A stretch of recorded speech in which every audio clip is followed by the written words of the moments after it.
Grandpa had been living in Chicago for a handful of years before my mother had to drive him to the hospital because he couldn't breathe. He was admitted to the intensive care unit and diagnosed with acute pulmonary failure. He was connected to a breathing machine and sedated for 2 days. When he woke up, startled, he tried to remove all the tubes coming in and out of his body. They told him he had to wait 10 full days before he would be allowed to breathe on his own again. He had my mother bring photos of his American grandchildren so he could look on them as he counted down the days until he could fill his lungs without a machine. On the 10th day, he passed a note to my mother. "Sunbi, you promised to remove this tube today."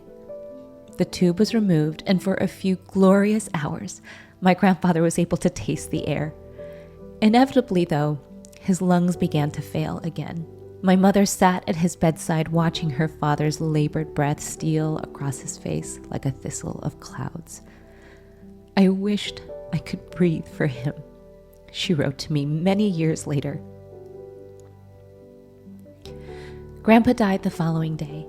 He left behind a series of cassette tapes, recordings of his voice when he had been stronger. He called them prayers for my family, each one labeled for each person, even one for me.